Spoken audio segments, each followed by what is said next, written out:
Okay, so welcome everybody. I'm Jane Johnston with the Bar Hill Group at Remax Camosun, host of the podcast Vancouver Island Time. It's also a show on Facebook and YouTube.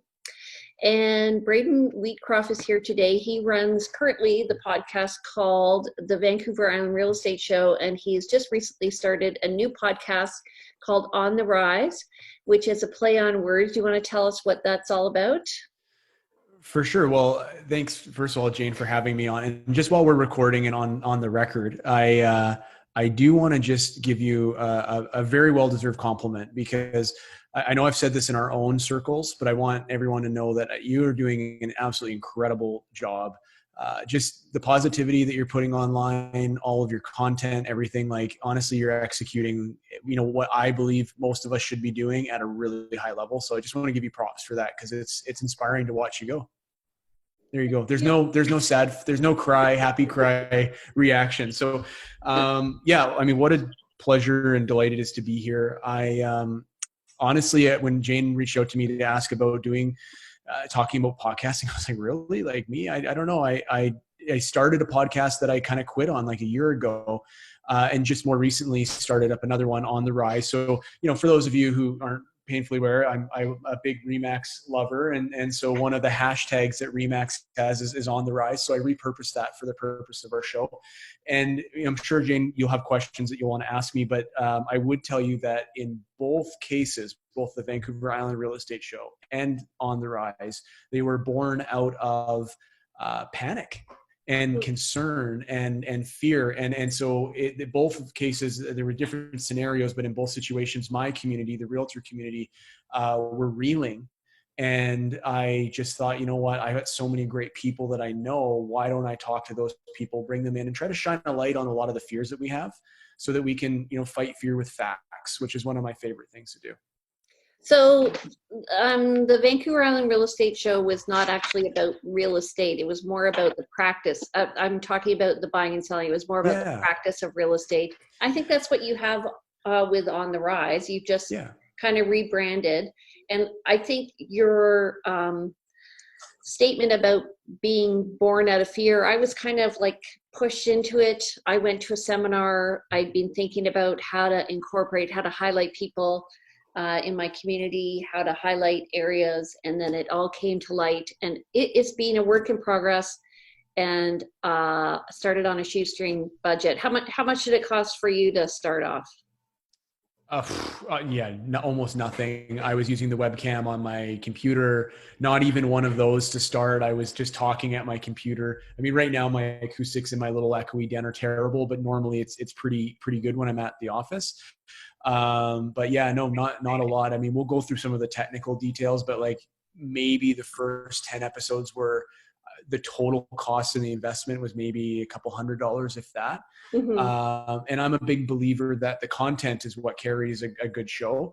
And if you have ideas, if you have opinions, if you have people you can connect with, you can record a podcast on your phone with one of these and get the message out there and actually garner attention and build your reputation. So I don't think there's this thing called a gear acquisition syndrome, or GAS for short. And I'll tell you, you can ask Mandy, my fiance, I have terrible gas because the Amazon boxes, they come in more and more. And I definitely, I see that as like a bit of an issue that a lot of, budding videographer or video agents or podcasters, it's like, oh, it's always about the next gear purchase. It's not about that. You can't buy great gear to cover up a lousy interview or lousy content. So what I find is I call that shiny object syndrome.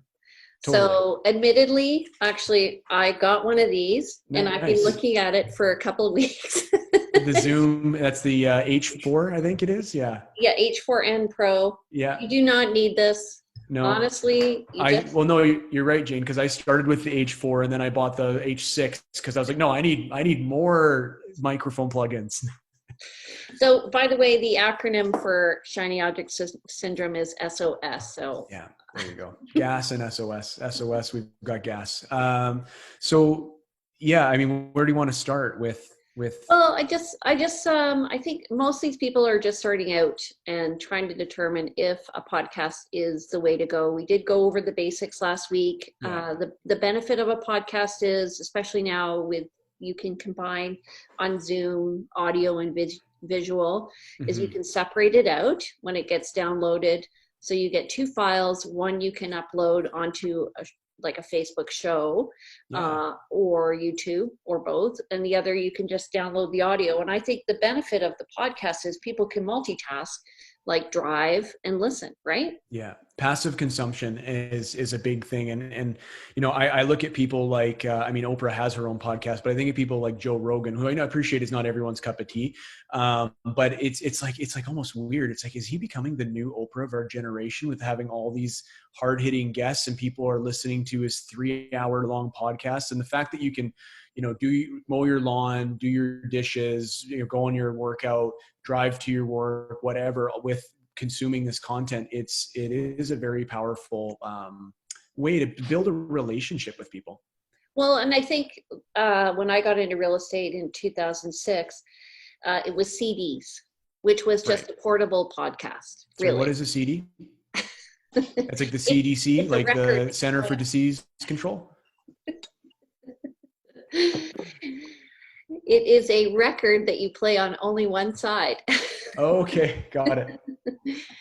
But so let's just go back to starting the podcast out of fear. Yeah. I think also, to me, the podcast started out of service.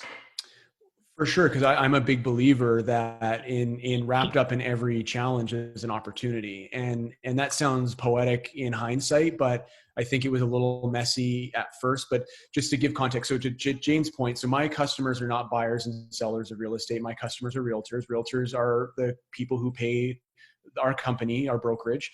So my target demographic are realtors. And so the Vancouver Island Real Estate Show, how it started was a few years ago. I still keep calling them the new rules, even though they're 2 years old. In the province of British Columbia, there was a wide sweeping of rule changes, the most significant of which was our ability to represent two clients in the same transaction, a buyer and a seller, double ending, as we call it. We were no longer allowed to do that. And people were losing their minds. It was like, I'm going to never be able to do business again. And people were like talking about blowing apart their teams. And there was so much misinformation on Facebook and chat forums and all that. And I was like, okay, hold on, pump the brakes, guys. Let's talk to people who are actually subject matter experts, and let's get a walkthrough of what these were. So my guests were people who, for example, my very first guest was Keith Roy, who is a realtor in Vancouver, but he also has a political science degree. Politics is a pastime for Keith. So I knew that he had read the budget, the BC housing budget, he understands the rules. So we were talking about it. Then we started talking with accountants and lawyers and people at real estate boards, and it just kind of grew from there.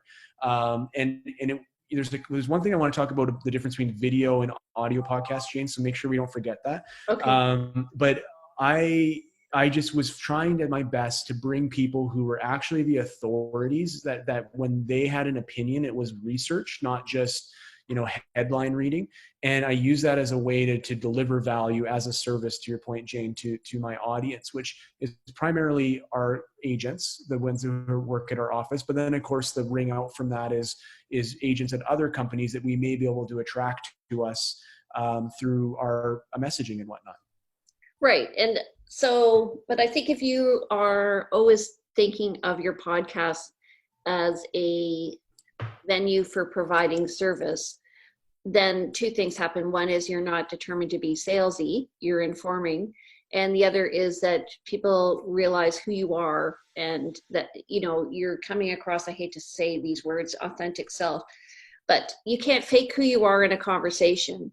So, personally, I do like the visual, because then people can respond to your expressions and stuff like that. They also, on the audio, can respond to your tone.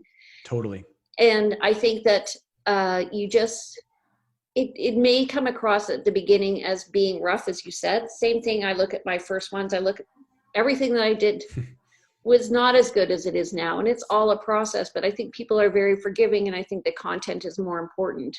Do you remember the first listing presentation you went on? I do. Yeah. How'd that go?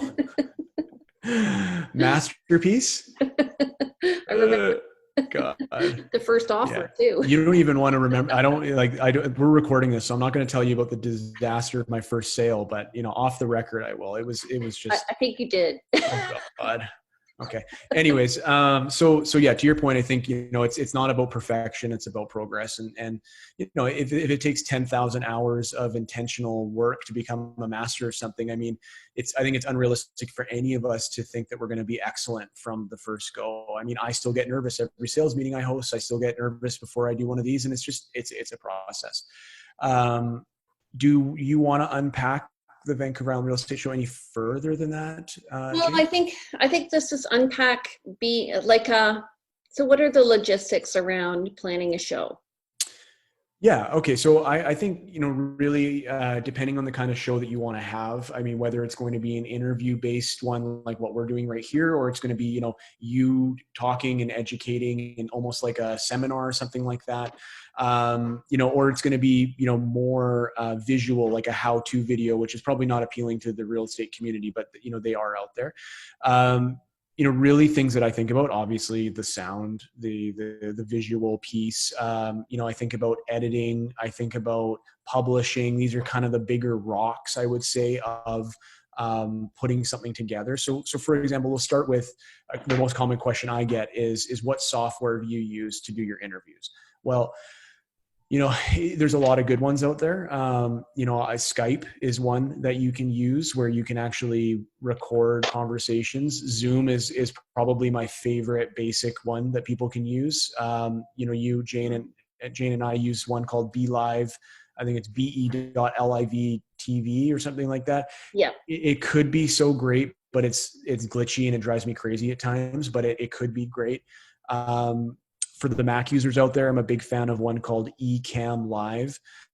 So those are kind of the platforms that you would use to facilitate the conversation. But even if you're like want to start really basic, you can just start with your iPhone or your Android and have like a voice recorder app. They're out there. They're a couple bucks to maybe $10 or a free one, and you can just record a call that you have with somebody, and that becomes the beginning of your podcast. So I think that's the first part, is how are you going to capture the conversation? Jane had a really nifty tool that she showed there called a Zoom H4 Pro or HN4 Pro. I mean, all that really is just a recording device that you would plug microphones into. And in that case, the one she has, you can plug 2 microphones into. And then you just hit record, and one person talks into one mic, the other person talks in the other, and at the end of it, when you hit stop and you take the little SD card out and plug in your computer, you'll have 2 audio files. The reason I upgraded to the bigger one is because I was starting to have conversations with 3 or 4 people. There you go. Jane's plugging a mic right into her phone like that, so that's fantastic. I think just capturing the conversation is one piece.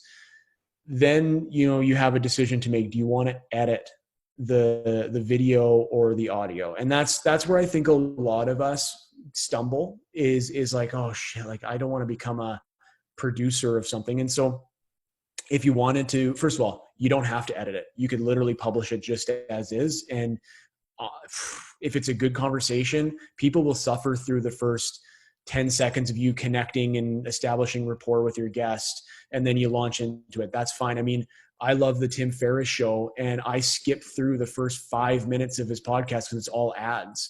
So, really, like, how much value is in that first 60 seconds anyways? I think it's debatable. But if you really wanted to edit it, there's a free software out there called Audacity that looks like it was designed in the 90s, but it's pretty effective. For the Mac users, GarageBand is a very common one that's free. It comes on your computer. And then, beyond that, those are really the only 2 I recommend. If you're trying to be a pro, then you can look at the Adobe products, but, I think they're more advanced than what people need. We've been using just iMovie. Yeah, there you go. And then exporting a video file and exporting an audio file. Yeah, it's super, super easy. I think, though, maybe people might think this is a bit techie. The other thing you could do is you could just farm that out. So yes, yeah. I train my assistant. So do only what you can do, which is have the conversation, do the sales, do the real estate side, and farm out the technology piece, because that's not where you're going to make the money. You're going to make the No. money in having the conversation. You know, it's funny. I'm watching, Mandy and I are watching, oh, my cat's in the room, by the way. So he might, yeah, there he is.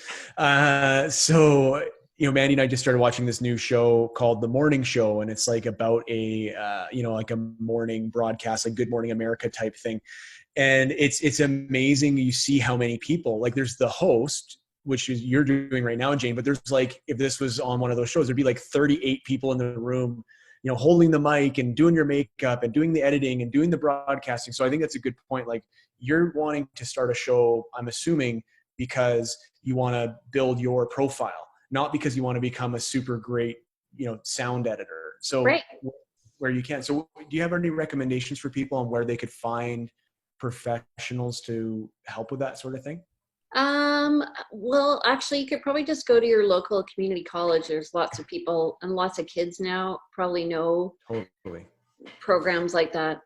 And also, Fiverr is a place. It's a website. It's like a community of freelancers, and then there's a more professional version of that called Upwork, which is like, I'm not kidding you. When I put up a job posting on Upwork for some video editing, and I was getting people who they work on Hollywood sets, and then this is a way they make money in between shows or movies. So Fiverr is a little bit grittier, lower pricing. You're probably getting people who don't do it professionally, but they can do it. And then Upwork is where the professional freelancers tend to work from.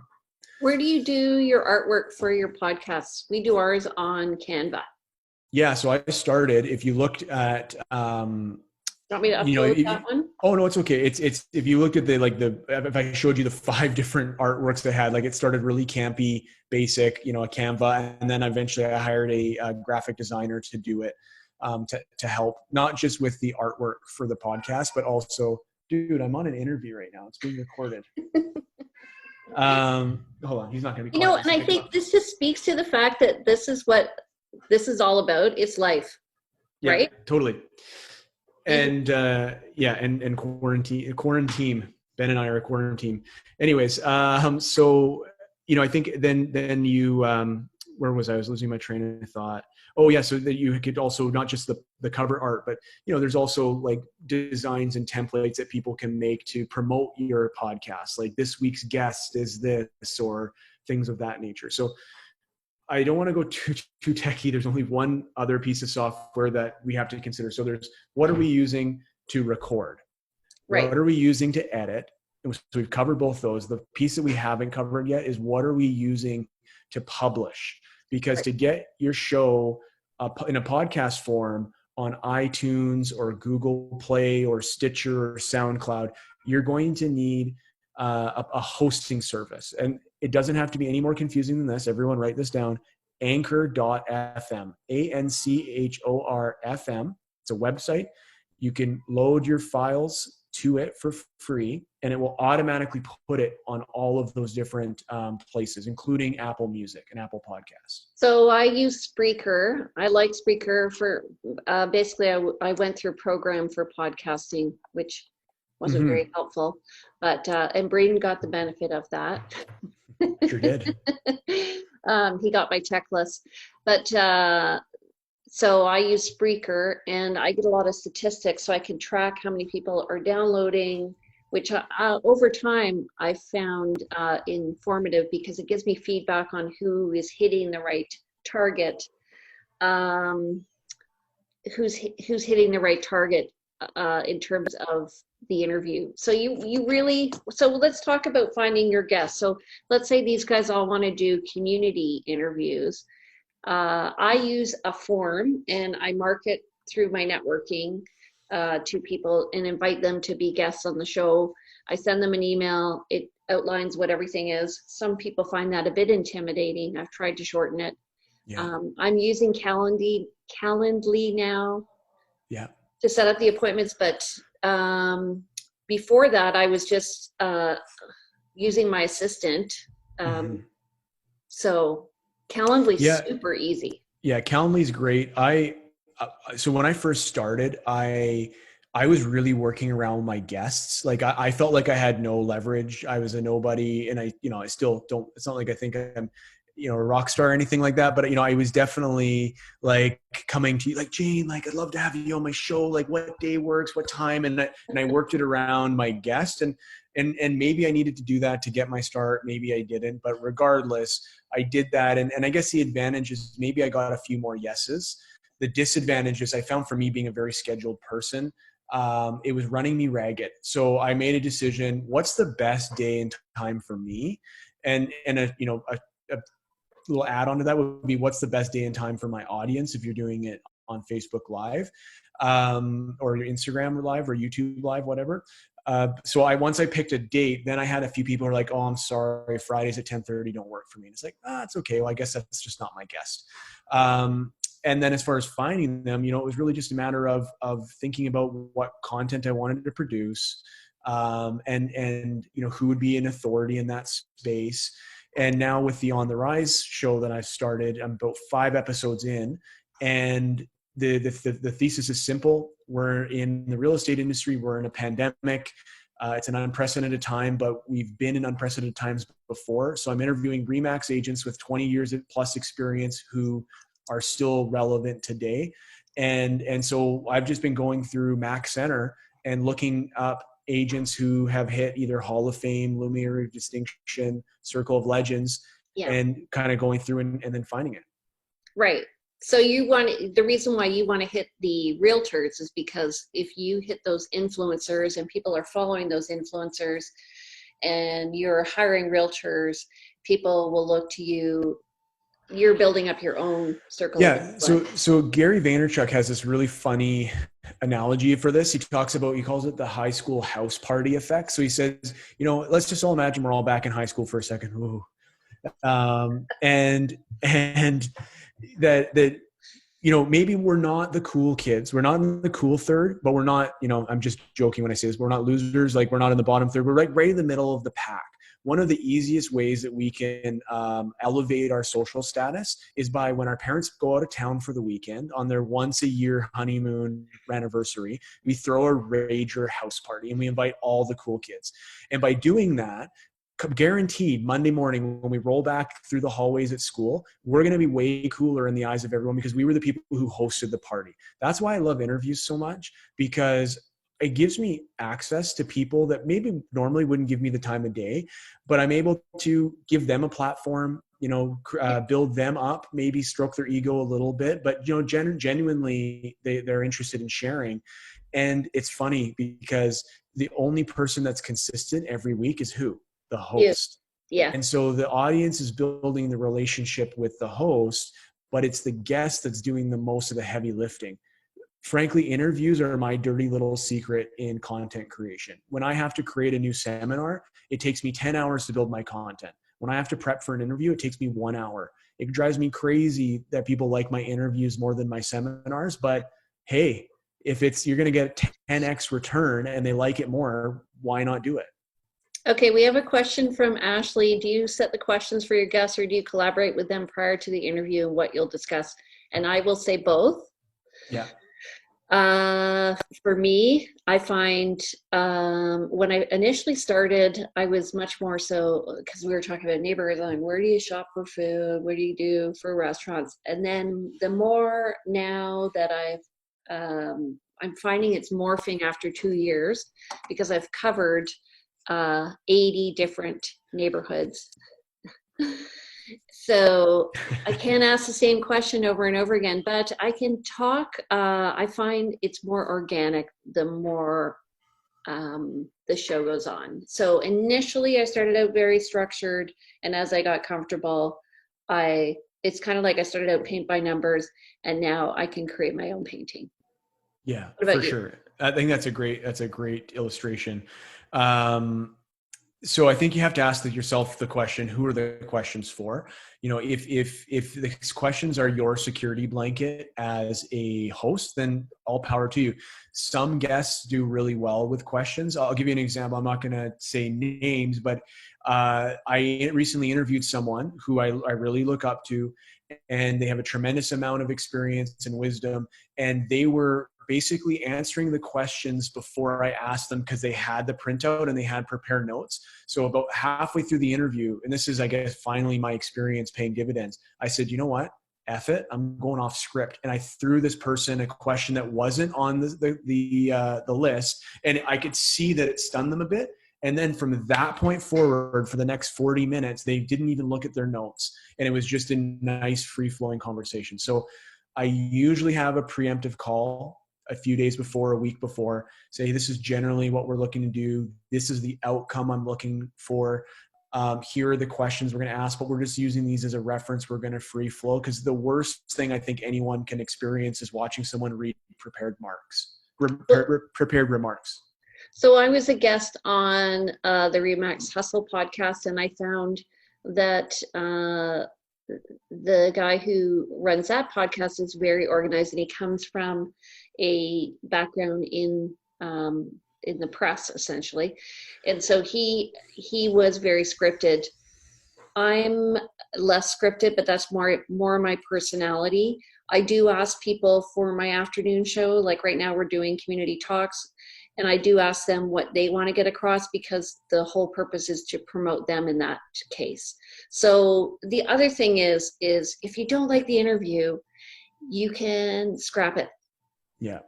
Yeah, right? For sure. And I think I want to circle back to one of the questions that Laura asked here in terms of, how many listeners do you typically get for your podcast?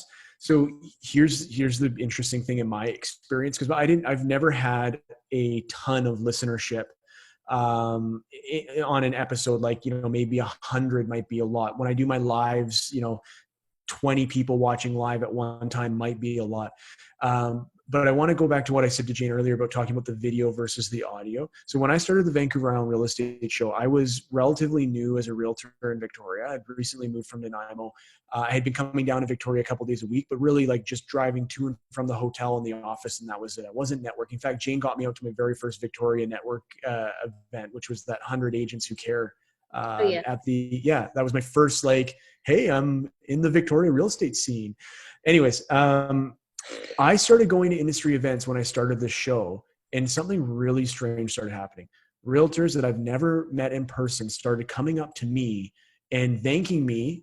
And I don't say this to sound special, but like, it was just weird. People were coming up to me, thanking me for the content.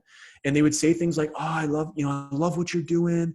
Thank you for doing that. Keep it up, whatever. And so eventually I started asking some follow-up questions. And this is what's hilarious about it is people would say, I love the show. When are you doing a podcast? Because at that point I was only publishing the video.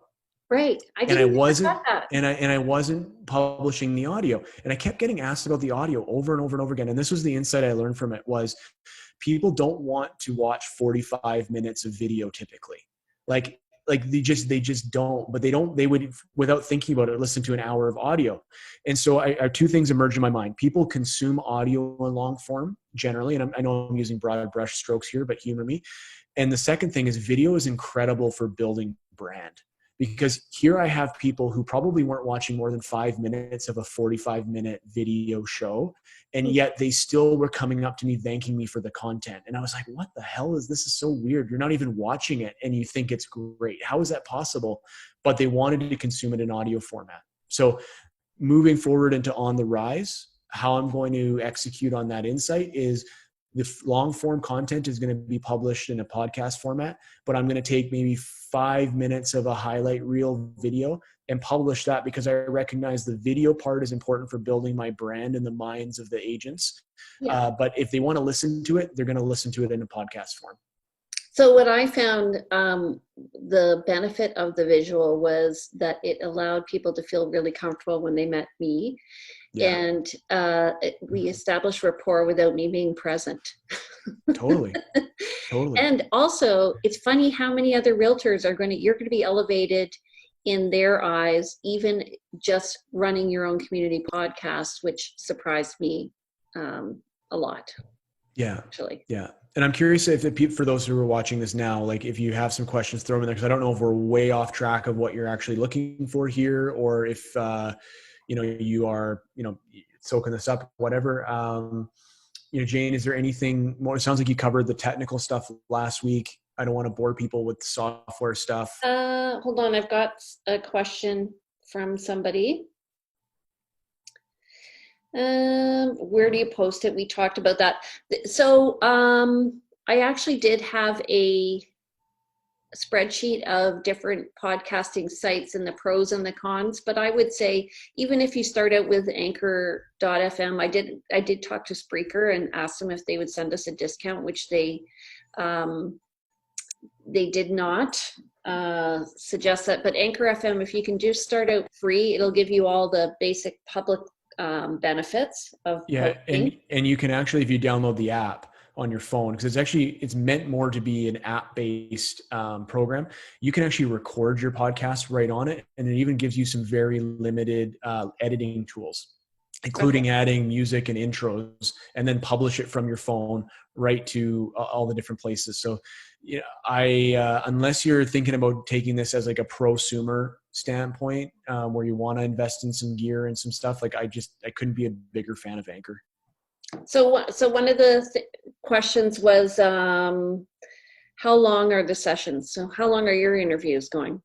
So the Vancouver Island Real Estate Show episodes tended to be 30 minutes to 45 minutes, sometimes 20 minutes, because like we were talking about very specific technical stuff, and it wasn't always you could only explore a certain topic so much. With On the Rise, they are supposed to be 60 minutes, but they're going for like 75, 90 minutes long. And people seem to be enjoying it. And what I'm doing a little bit different on this is I am doing the interviews on Facebook Live within our private Facebook page. So if you think about it, like the way I look at it is, realtors are members. Every month they pay a monthly membership fee to be a part of our community. And our Facebook group is where the culture digitally lives for that membership. And so I thought, well, I want to give the value to my paying customers. So I'm going to do the interviews in our private Facebook group, which means they get the content first. It means they get to engage with my guests by asking questions, whereas other people who aren't a part of our membership don't get to do that. And then, a week or two down the road, I'll take that audio and I'll put it on a public domain. But my paying customers were taken care of first, and they get the value from that first. So, it's a little bit of a shift from what I was doing with the Vancouver Island Real Estate Show, but it appears to be getting traction, because when I used to do the old show, I never really got people asking questions during the live stream. Now I probably get 4 or 5 questions an episode, and it's really fun to be able to say, a question from Laura June here. Laura asked blah, blah, blah, blah, blah, blah, blah. And I know that would make the person who asked the question feel good. And who wouldn't want to make their paying customers feel good? Right. So what I find is I started out initially with 30-minute shows, 15. We had an ad in the middle.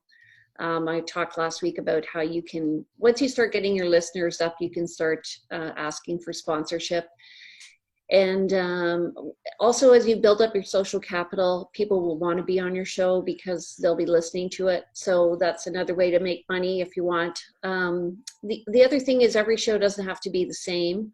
Mm-hmm. So I do a lot of different shows. So if you go to VancouverIslandTime.com, you'll see we have 1-minute vignettes, which are just video content for the website, just highlighting living in Victoria.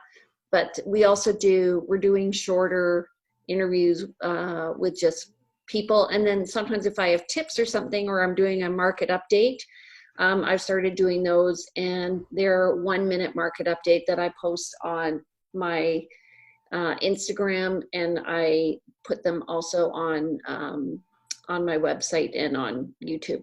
And so the other thing is, do you use YouTube at all?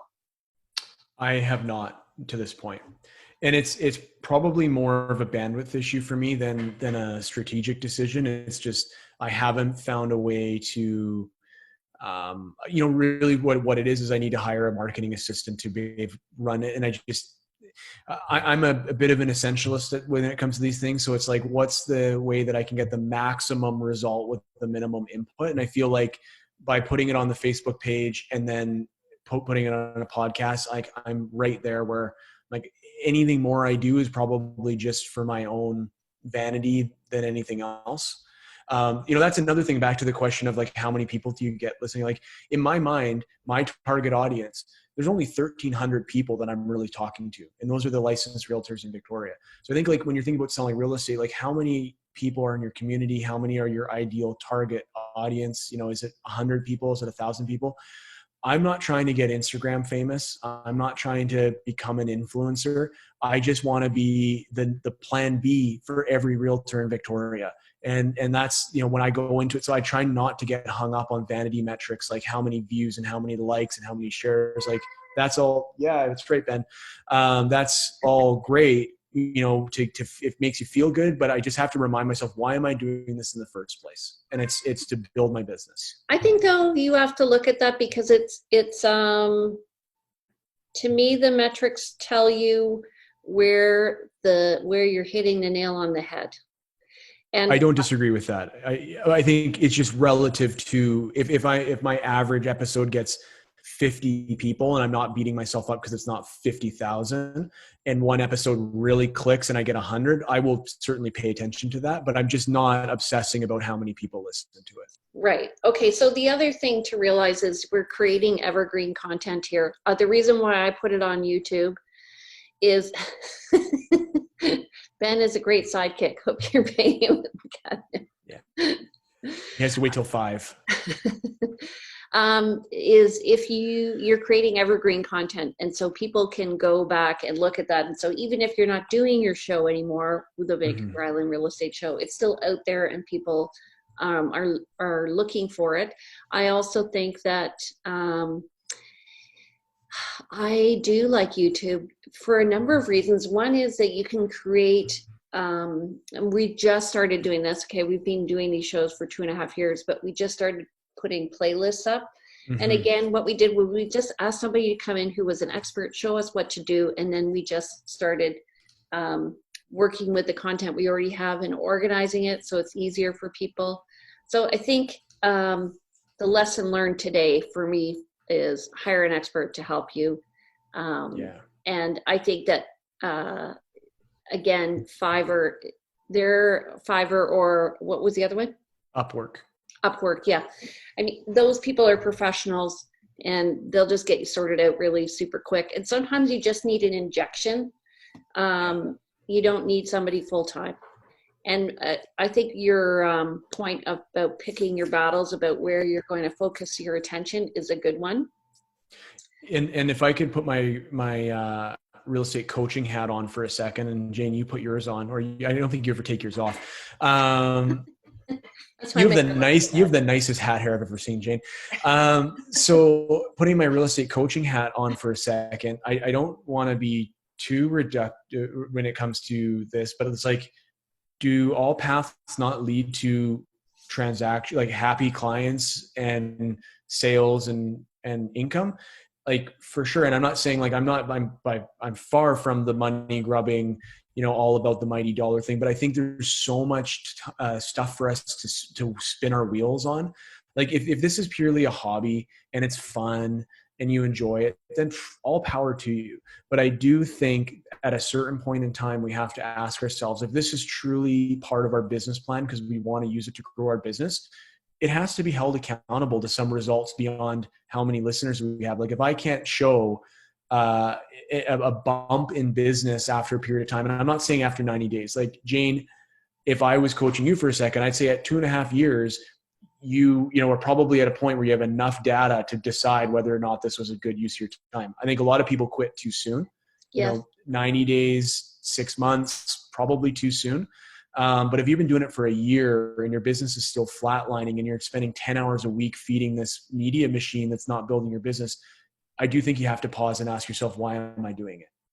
Yeah. So actually this kind of speaks to whether or not what happens is one take over the other. And so the podcast or vlog should be complementing your business, not the other way around. And whatever, you should be focusing on what's going to be making you money. So you were talking about making appointments earlier. What we tend to do is do a couple of appointments in the same day so that we're not wasting time. Yeah. When you say appointments, you'll do a couple interviews in the same day. Yeah.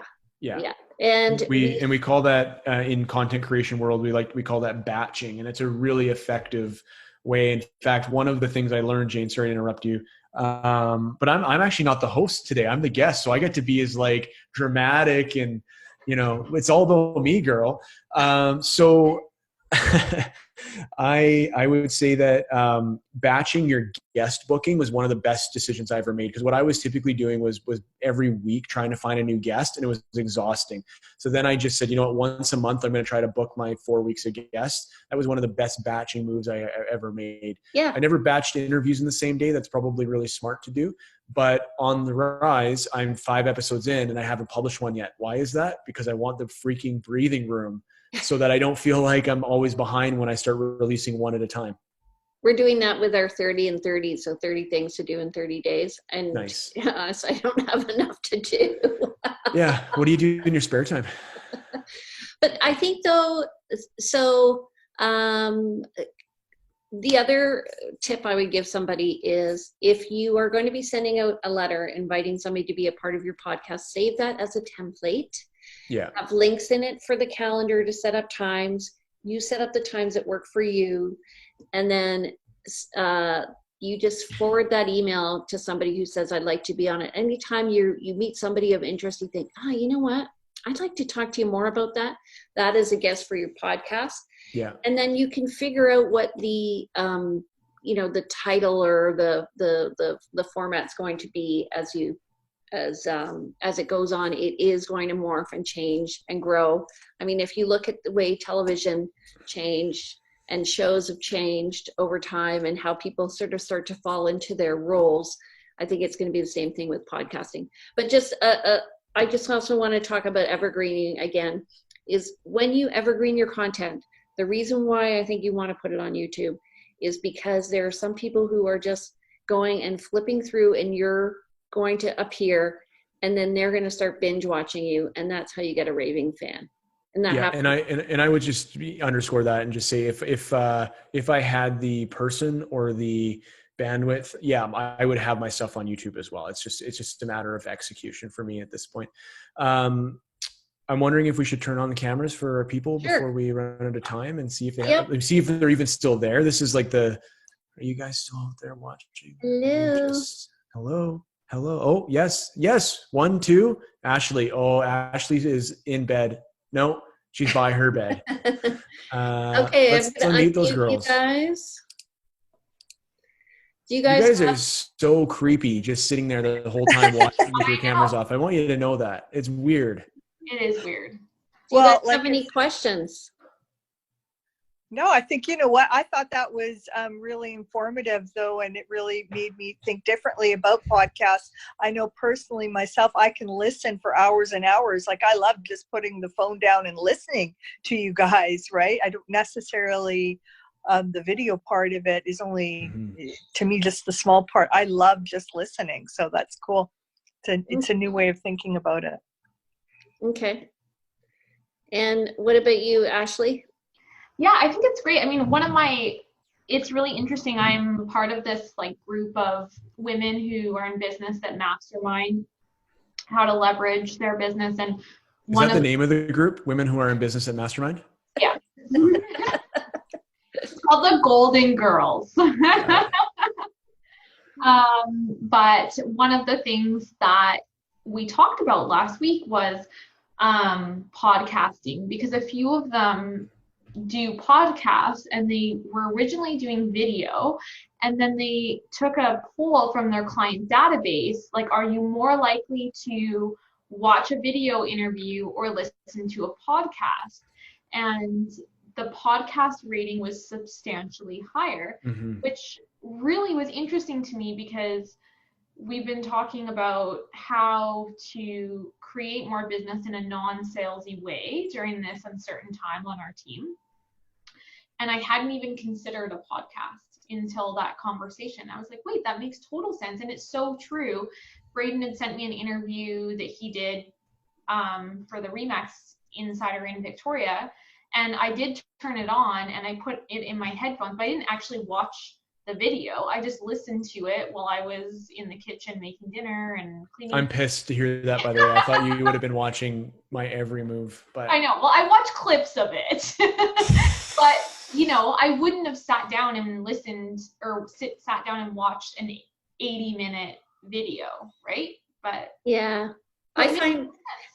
So I've actually gotten a few people to be guests for my show because they'd be listening to the podcast, but when they have time, they'll watch it. And if they're doing something else, they'll listen to it, which is interesting to me. So I never, actually went to my first interview and it was in a pub of all places. And I just thought, okay, you know what? I set up the microphone, which was this one, the iRig. yeah. And then I thought, I'm just going to videotape it. So if you look at the very first show I did, it's awful. It's really awful. But people raved about it. And the person. But how was the beer, Jane, at the pub? It was at the Fernwood Inn. It was Oh, lovely. it was so good. And if I could just say that I do think if you're going to do virtual, so I'm a huge fan of in-person interviews. Like the ones that I've done in person have always felt more intimate. Always been like my intuition to ask the next question that was unscripted seems to come alive more when I'm in person. But if I had to choose between a phone call interview versus a Zoom interview, even if I wasn't going to use the audio, I still think videotaping the conversation, it allows you to see the whites of the eyes of the person. You can see the body language. And even as a, I do one of kind of my hobby that I get paid for. I do some real estate coaching, and I started using Zoom for my coaching calls about a year ago. And even clients that I've had for 2 years that I've been coaching on the phone, our relationship went way up because there's just something about being able to see each other that, they say only a small percentage of our communication is actually the words we use. The rest is tone, which you get on audio, but body language, things like that, the nonverbal communicators you don't get over the phone. Yeah, I agree. Well, I'm reading Rehumanize Your Business. Was it you who told me to read that? Probably. Yeah. Are you in Nanaimo? That's the bomb. Yeah. You're in Nanaimo? Ashley's my bestie in Nanaimo. Okay, awesome. She ripped my heart out of my chest when she moved from Victoria, and it's in a jar in her kitchen in Nanaimo. Yeah, I just keep it there. But yeah, it is about Bomb, but he talks about just video in general, right? About how you can take what you would say in an email, but if you say it in a video, you can actually build so much more of a relationship with someone who you've never met. And I think that's really fascinating. Yeah. And it's like one of the best compliments that anyone can give me that sees me on social media is you're exactly the same in real life as you are on social media. Like that's what I'm ultimately trying to go for. And that if that means you hate me or you love me, then whatever. Hopefully you love me, but it's way harder to fake who you are in a long form video interview or long form podcast. So I feel like it's even more transparent and authentic versus like a 15-second story clip. Hey guys, out in front of the blah, blah, blah, come see me. Like, I think we can fake our way through 15 seconds, but like you are for sure going to be yourself in a 45-minute conversation. Totally. Yeah, actually it's interesting because just before this morning, I had an interview. I'm going to be on the stage at this conference, and I'll be transparent. I'm paying to be on the stage at the conference. And so we were talking about what is our topic going to be, and I'd been struggling what I was going to talk about, but today I decided it's how being yourself is your best tool in your business. And totally. Really just, I feel like we've all really gone through a test of our character during these past few weeks, and we will continue to go through that. And part of it is, money is a very basic thing that we have to think about. And, are we being graceful with other people while we go through anxiety? And I will, as I said to the people this morning, I had a lot of anxiety the first week that this happened. And then I thought, okay, you know what? I'm just going to create my strategy. I'm going to support people the way I possibly can. And I don't even know why I'm telling you all this, but, You just have to, it will come across in the video of who you are. Mm-hmm. And the type of questions that you're asking, Mm-hmm. and your interest in them as people. So I really think it was interesting to me to look at the word podcast, and 2 years ago there were no real estate podcasts on Facebook, and now there are a lot. And so that just says to me that we're in the middle of the adoption phase of this curve. And if you want to be on the trajectory, on people's radar, that you better, I think it would be a good strategy to be on a podcast, just to elevate yourself in your community. And it's so easy. So it can be. It's easy to make it complicated. Hard. Yeah. So any questions from Laura? She's just kind of chilling in the mountains with the goats. She's muted. Oh, she's so No, quiet. I have Angela. my puppies here and they're snoring in the background, so I have to put it on. Oh, that's mute and Angela, think yeah. I was snoring. Yeah, Laura, sorry. Yeah, never mind. That's Angela. Sorry, my bad. No, I have cats here that are sleeping, so it's all good. Sweet. Okay, those weren't mountain lions. All right, got it. all right. Yeah. Was today helpful for you guys? it's great. Yes, very much. Well, And I think now. by making sure that you Great. are yourself, that's the main thing coming through, is your brand is yourself and getting it out there. So as many spots you can touch, that'd be awesome. Be yourself because everyone else is taken. I think is that a Mickey Mouse quote? I don't know. So Jane, we're supposed to promote our $10,000 podcasting real estate course. When are we doing that? Is that right now? I'm just kidding. So I would suggest, if you know people, and they maybe not in your own area, but if you know people who want to be a part of this podcasting group, to please join us. It's called Real Estate Podcasters. And next week we're going to have Jeff McLennan from the mainland, and his passion is food. You wouldn't know it though, because he's not big at all.